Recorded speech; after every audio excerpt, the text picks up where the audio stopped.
know Gaiaz's strength.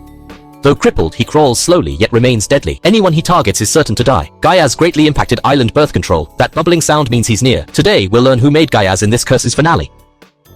Warning, high-intensity film. Best watched with friends. The story begins with a death case. Police investigated child abuse. Entering, they smelled rot. The house was chaos, owner missing. In a second-floor closet, they found a boy's body, long dead. It had decomposed and liquefied. Police called a reporter. While photographing, he suddenly tripped over something.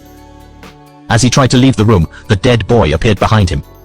He turned quickly, but then the reporter vanished. The house became haunted. Years later, a company bought the house. Xiao Kui, related to the boss, snuck in with friends.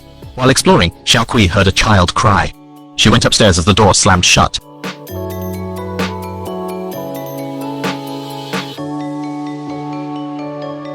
Downstairs, they found crude drawings. Seeing the poor portraits, they laughed nervously.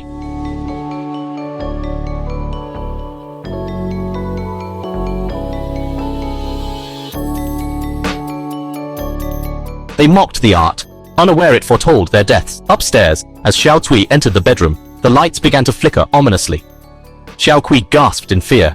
Lowering her head, she saw a pool of black water mysteriously bubbling on the ground. Her wardrobe was shaking uncontrollably. Xiao Kui ran towards the door in a panic, but the door was already solidly locked. Staring at the black water that kept surfacing, Xiao Kui was so scared she wet herself. Then, at this moment, an even more horrifying scene occurred.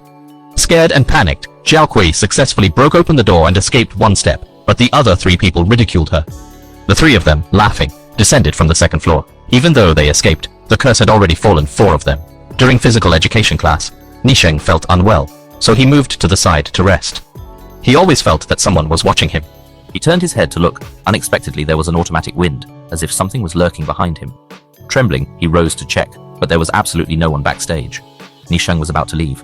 Suddenly, the piano behind him inexplicably rang out. Nisheng thought he had misheard, so he waited a second.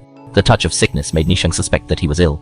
He ran into the infirmary shaking, dove under the quilt on the bed, and pulled out a paper ball hidden in the comforter. Nisheng opened it and saw that it was a drawing of the murder house. He ran to the back row, tossing aside his chess pieces. Unexpectedly, in the next second, the comforter suddenly puffed up. Nisheng disappeared from the school without a trace. Not long after, Nanami also took a sick leave. Out of concern, Xiao Kui and another person came to visit, but Nanami had tightly locked her door.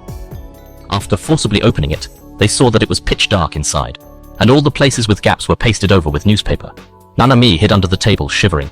The two of them hurriedly went forward to ask, but Nanami said.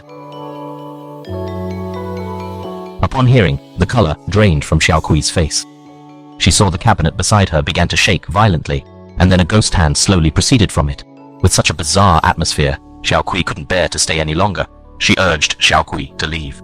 Who would have thought? Just when they turned around, Nanami pounced on them.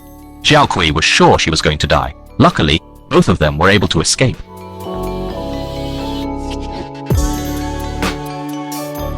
That night, Nanami was home alone. He wanted to cook some food, but the milk he poured was shockingly blood red. Through the reflection on the ground, Nanami could clearly see 2 small hands on his shoulders, but when he turned his head, there was nothing there. Just then, the kettle suddenly burst. The unseen boiling water scalded his flesh off his body.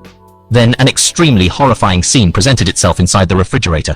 紧接着冰箱内又出现了极其恐怖的一幕。